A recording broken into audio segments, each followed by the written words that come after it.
Hello, everyone.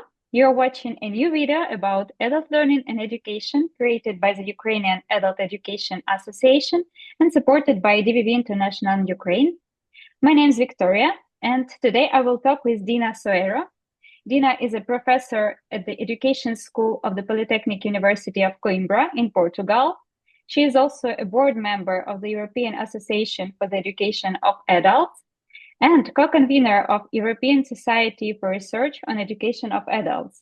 Hello, Dina. I'm really happy to meet you today. Thank you. I'm happy, very happy to be here with you. Thank you for this kind invitation. I'm really grateful for this opportunity to talk to you and this wonderful possibility to share about the Portuguese adult learning and education situation and our experience about it. Thank you so much for this talk. Thank you for joining. You got so many roles. How would you describe the main directions of your work in the present day? Okay. Yes, we have lots of things to do. That's why I have so many roles and so many hats, because they are complementary to each other. So whatever I do as a teacher of adult education in my university is related to the work that I do as a practitioner, also as a researcher, as this data that I have as a researcher can support the advocacy work that I do. So things are related, and I'm really privileged to work together with wonderful colleagues from DAA, from Israel, and also on national level with academics, with colleagues from local organizations, with politicians that want to provide adult education for all adults beyond qualification purposes and trying to reach everyone, leaving no one behind. So that's our main mission. Okay, and you seem to be really enthusiastic about your work.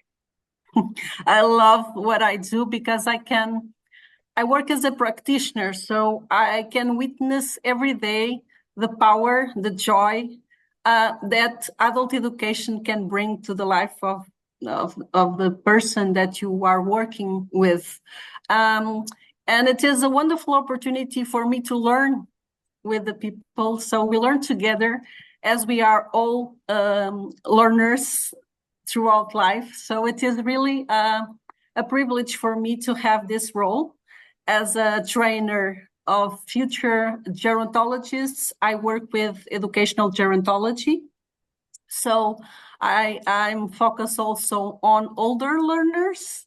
And in Portugal, we have 24% of the population is older people. So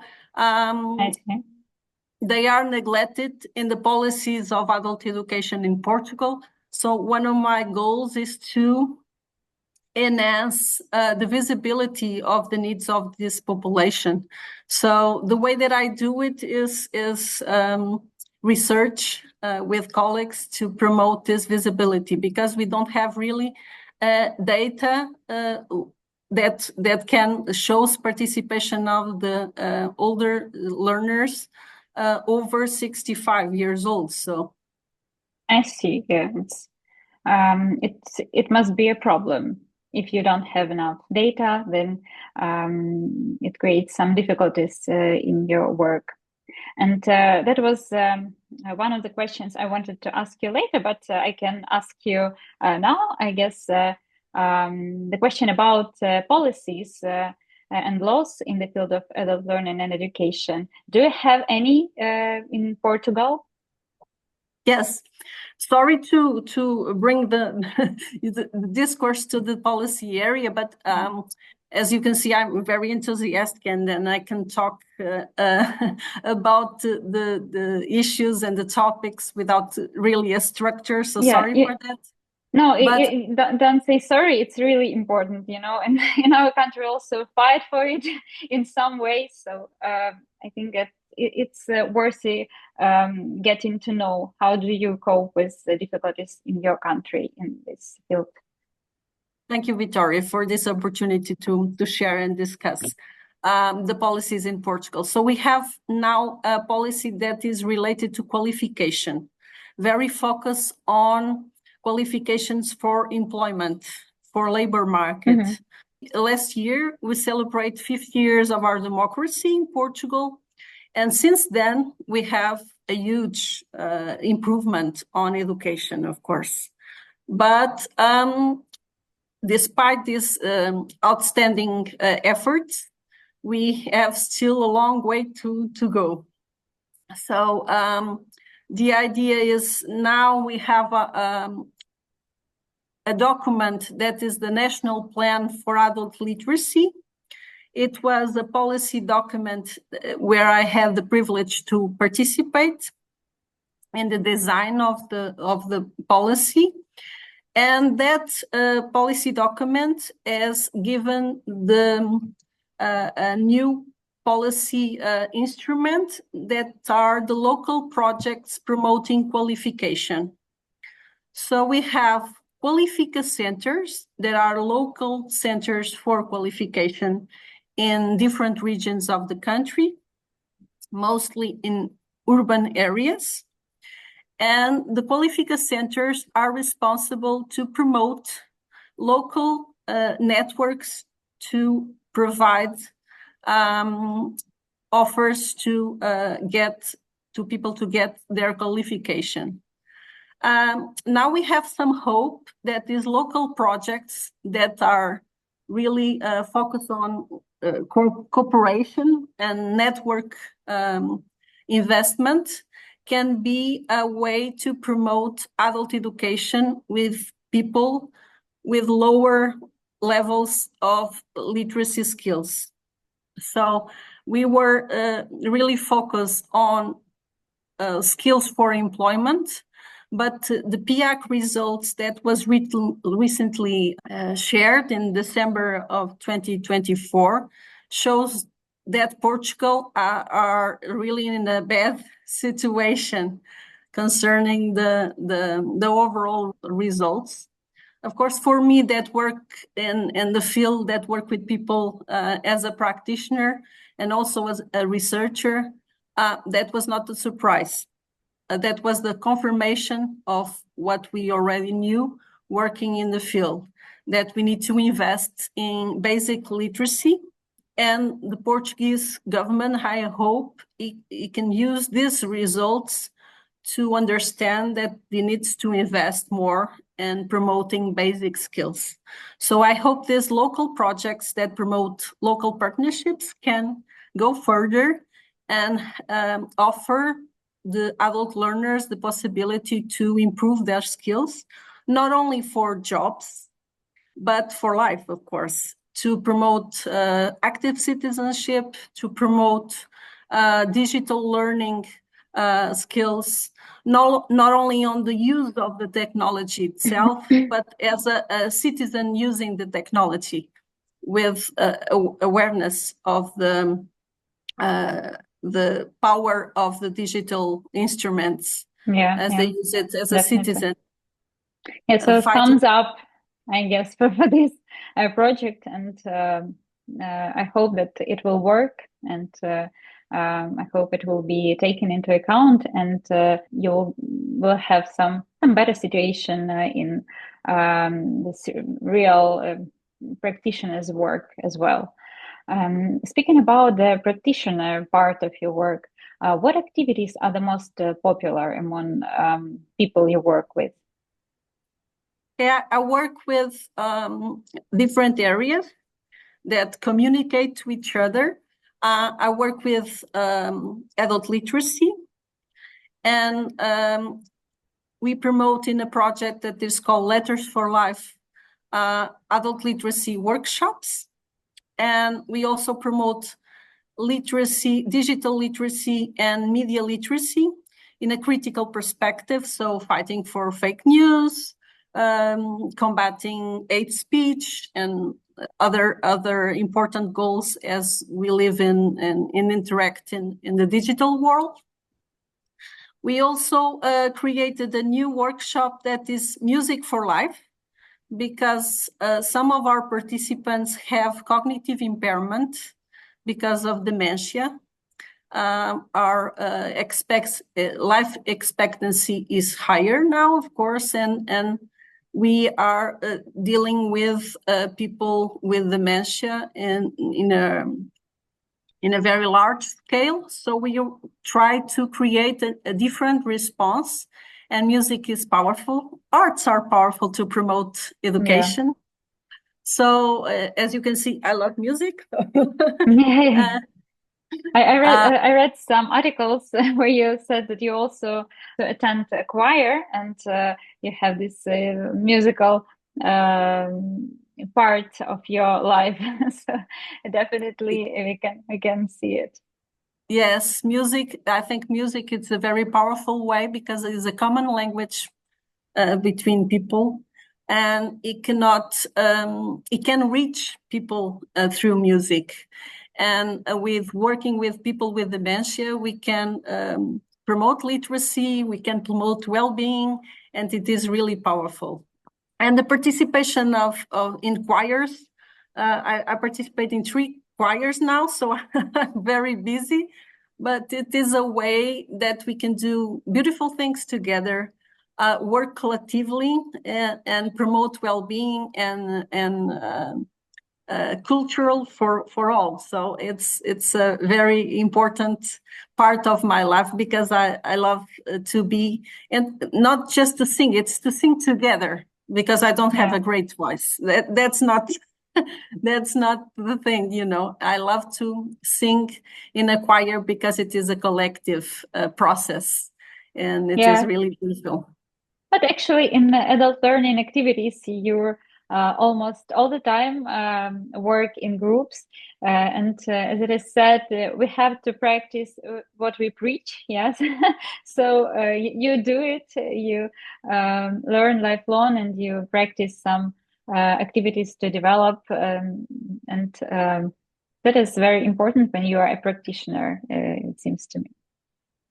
Yes, and as a teacher in adult education, I cannot preach without practice, you know. So one of our strategies is to take our students beyond our walls, our university walls, and we use service learning. So we bring the students to the communities, and they work with us as lifelong learners too.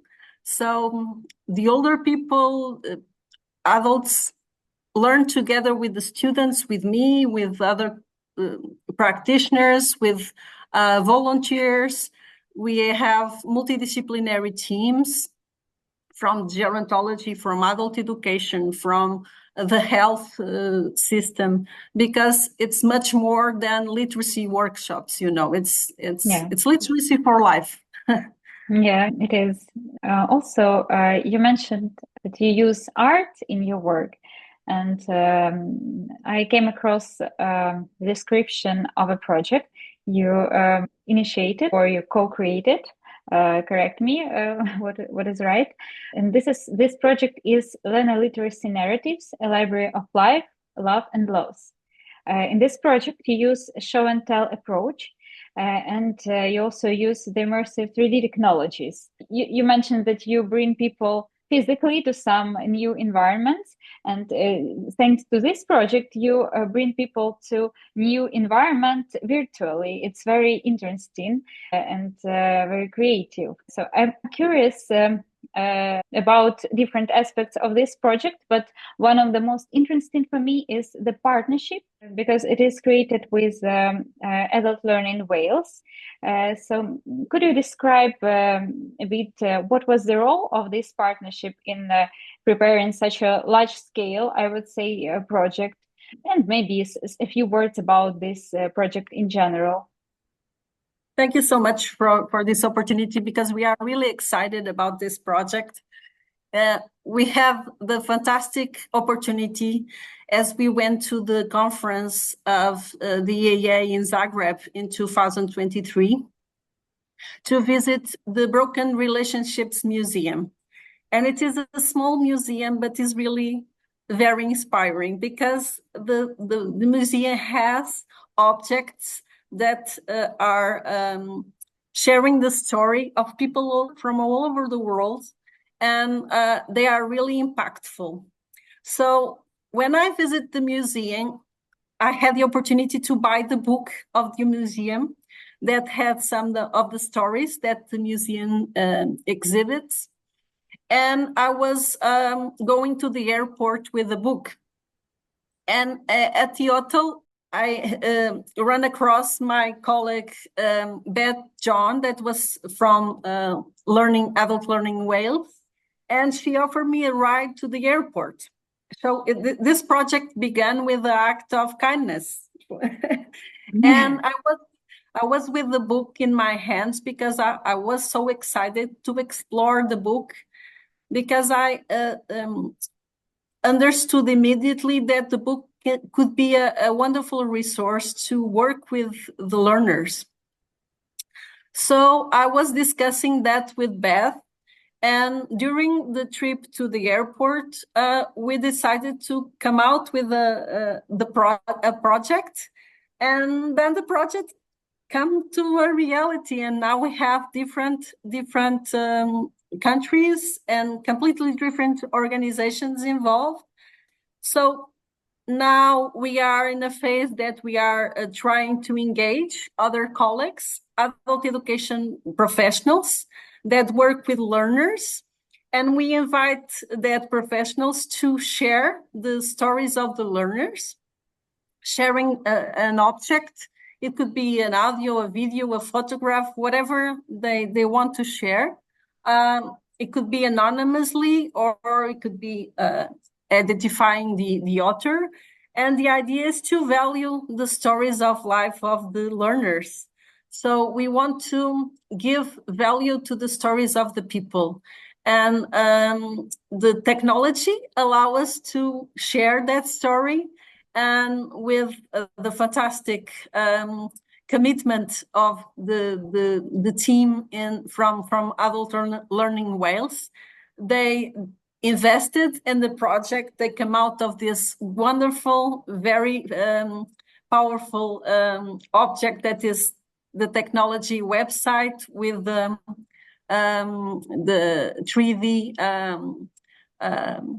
possibility to exhibit the stories. So we invite all the colleagues that wanted to share the learner stories to register in the website and contribute. And people can read or see or listen to the stories of the learners. So because some of these participants that I work with think that the stories they have, their life, is not important.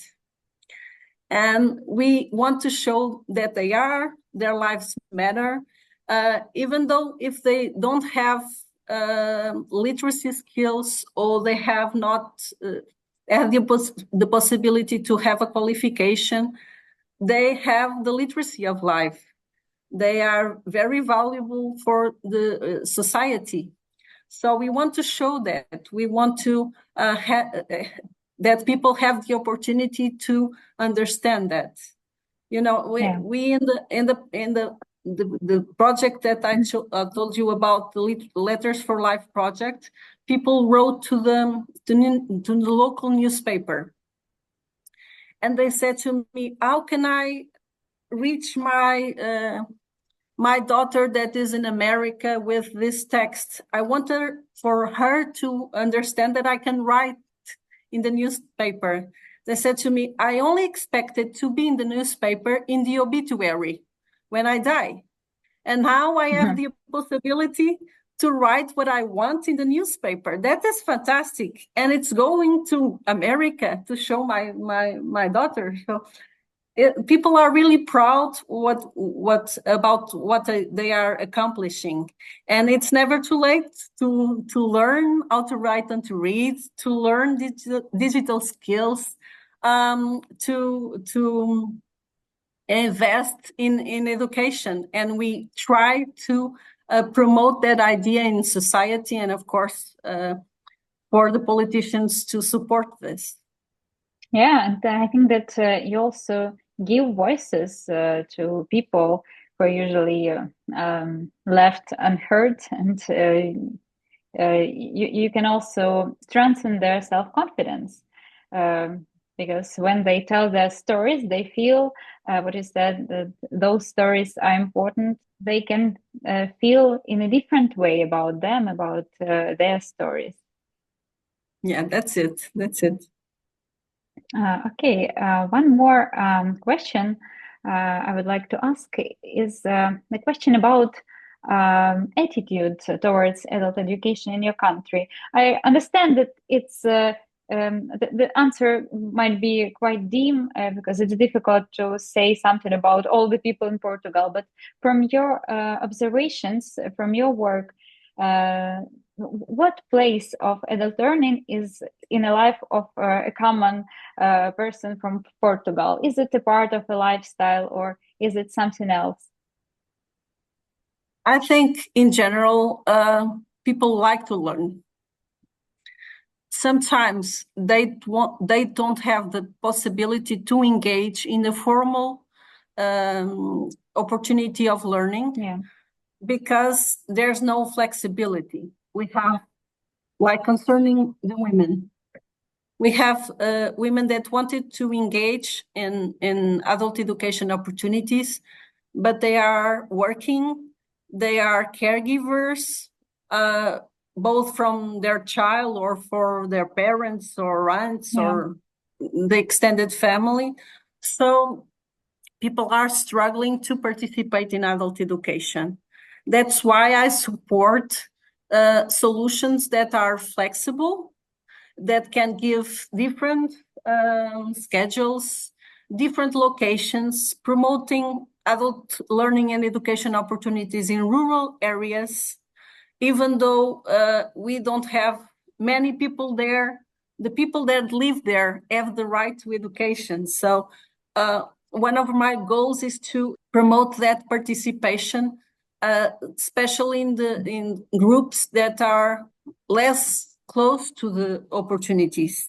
So if they don't come to the Qualifica centers, to the organizations that provide adult learning and education opportunities, we should go and reach them, try to go wherever they are. So we have beautiful and very effective projects, but are small projects around the country that give this kind of opportunities. They take this kind of possibilities to the people that need it the most. So that is very important. I think people want to get the opportunity to learn and are willing to do that, but we need to flexible the responses, of course, and support their efforts by facilitate also the transportation and giving the opportunities for free, and work in collaboration and cooperation with other cultural providers, like a local organization that can work together with us. As the Letters for Life project, we have a van, and the van goes to rural areas, going to the small villages to work with small groups. So the team goes to where people are. And that is very important, because if not, people didn't have the opportunity to participate. Even the solutions, blended solutions online and face-to-face, we can offer that. As I'm a teacher in higher education, I can witness more participation if I have a blended solution, because many women that have to care their family members have the opportunity to participate in the class if they are at home. So we can have different solutions for different people, because even though if we talk about older people, who is older people? Someone with 65 years old and he lives in an urban setting is completely different from another one that is 85 in a rural area. So we cannot offer the same the same for this diverse population. So when we talk about adult education, we need to talk about diversity, flexibility, working in partnerships, working in networks. So that is more important. And I think the financial solutions that we have in Portugal is more, it has an effect promoting competition between the offers instead of cooperation. And that is a problem. We think that the financial way to support the adult learning and education in Portugal should support also non-formal opportunities, non-formal organization, local organizations that are small but very effective because they are close to people and they know the people, they know what are the needs and potentialities, because we focus on the deficits. We usually don't look at the strengths, the potentialities of what people know and have and can do together in a collective effort. So I'm, as an adult educator, I'm hopeful. So I like to see the reality looking for the positive way. So that's one of my perspectives. And I think, going back to your question, I think people have a positive relation to adult education and learning in Portugal, but they need more conditions to participate, you know. Yeah, and it must be a really universal problem, because really our times give us different opportunities, and if we don't use those opportunities which are the most comfortable for certain groups of people, then you can lose those groups of people as learners. So I totally agree that flexibility is one of the crucial things that educators, adult educators should take into consideration and use. Also, you mentioned that there are some financial issues, like there is a competition between providers, if I got it right, between providers who represent formal education and non-formal. Could you explain a bit about this problem?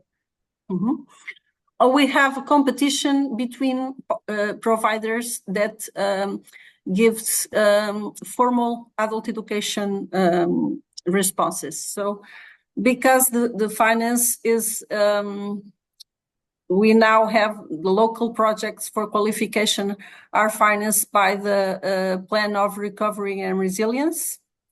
So they are really struggling with the numbers. They need to reach the numbers, you know, to be able to succeed and to have financial solutions. Mm-hmm. But the financial solutions are not stable. So we have now this financial support from the Resilience and Plan, but it's going to end. And someday. And the organizations are struggling to survive, you know. If I have more adults engaged, I will have more money. But then I have to rush to promote the skills. And each person has their own rhythm. So we have to work with time and proper conditions. And one of the conditions is to give the professionals, the adult education professionals that are really committed, to give them conditions to work. If you have 200 participants in the project to recognize prior learning, it's a very difficult task to do, because you have a number that you cannot be able to do a personalized process. You know, you don't have time to invest in the learner. Quantity is not always about quality, unfortunately. Of course. So we have to give conditions for the professionals to work, and we have fantastic professionals working in adult education with a passion that I showed to you. But they need conditions to work. Most of them work in this area, but they don't have the training to do it. So we need to invest in training, continuous training in adult education. And we also need to give proper conditions for them to work together, work collaboratively, create bridges between formal and non-formal opportunities of learning and education. So, and that is very difficult because the processes are really formal. They are trying to be more flexible, but because the society is really suspicious about this kind of process that are more non-formal, you know, they try to relate quality to the formality, and flexibility is not really seen as a way to be a serious process, you know. So that is a problem in the promotion of adult education that can be recognized as very important for the society. As we see in the COVID situation, when everything closes, the society was really worried with the children that were not able to go to school, but no one was concerned about the adults. So, of course, only the professionals. And it was fantastic because the professionals co-organized themselves, created a fantastic community of practice that was a community of learning for real. And they shared and created solutions, innovation to continue the process, even though many people didn't have access to technology, didn't have the skills to use the digital solutions that we have. So it was a process of working together, and that was really powerful, and it was very interesting to see, and it was one of the things that was positive from the COVID situation. That was terrible. You know, people usually get together around some huge problems, so it's not that surprising, and sometimes it gives unexpected outcomes. Okay, and we talked a lot about this dimension of Portugal and the local problems. Now I'd like to ask you, as a representative of the European organizations, what, in your perspective, national governments and local governments in Europe can do to help adult learning and education actors be more effective, work in the most efficient way. Are there any actions that come to your mind or any ideas about Yes, thank you for the question, because it's really a challenge. As I said, I think we have lots of things to do, and that is an effort that we need to do together. It's not for the politicians, it's not for the academics or researchers, practitioners, it's for the learners, it's of all the society.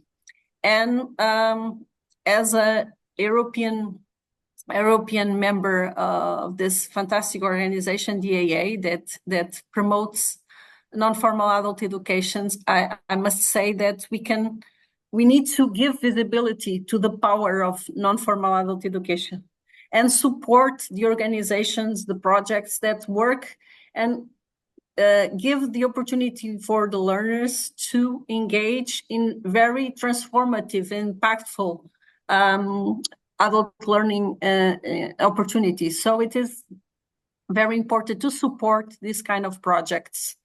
And we have fantastic projects in Portugal that are doing it, but they are struggling to survive. Most of them are the financial support they have is from European projects, Erasmus Plus projects.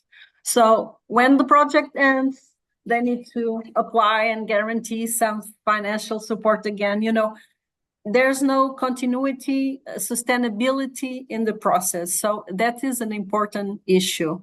We have to have a public, sustainable way to support, not just to finance, because money doesn't solve the problem, you know. We need to work together. We need to cooperate. We need to bring research to support policy. We need to listen to the researchers, the practitioners, the learners, to give voice to the learners. Actually. And because the learners have a voice. As we were building the national plan for adult literacy, I invited a woman, 80 years old. She didn't know how to read and to write, but she participated in the workshop, in the literacy workshops of the Letters for Life project.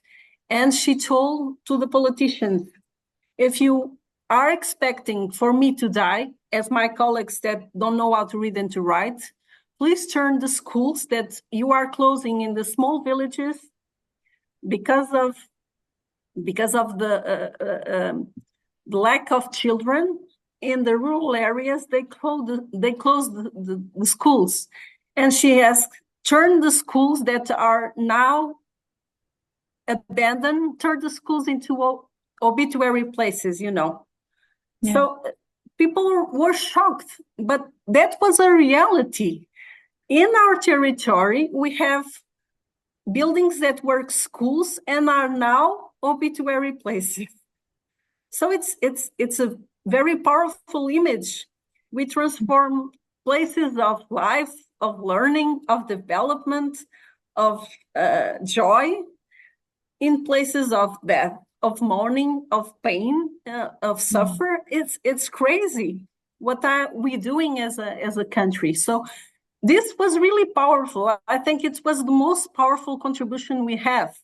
And we have lots of people to contribute, diverse people, researchers, academics, people from the political area, local associations, but she was powerful because she said it from the heart and she knows what is happening. She can see it, you know. Yes. And it was really powerful. And I think that is very important. We cannot define the solutions for them. We need to work with them. It's not for them, it's with them. So, because they have fantastic solutions. And they are for us as well, I think. Of course. Yeah. Dina, thank you for your time and input. I hope that our audience will find something interesting and useful for them from this interview. Would you like to say anything else? Maybe I didn't ask you about something you would like to share. I want to thank you for this fantastic opportunity and this lovely talk that I have with you. I hope that this sharing could inspire or create some questions in the minds of the people that can see this video. And I strongly support Ukraine and the effort, and I hope for peace and justice. Stay strong, please, and hopeful. A warm hug from Portugal. Thank you. I'll mention once again that this video was created by the Ukrainian Adult Education Association with the support of DVV International Ukraine and with the financial support of the German Federal Ministry for Economic Cooperation and Development. Thank you for watching. Bye-bye. Thank you.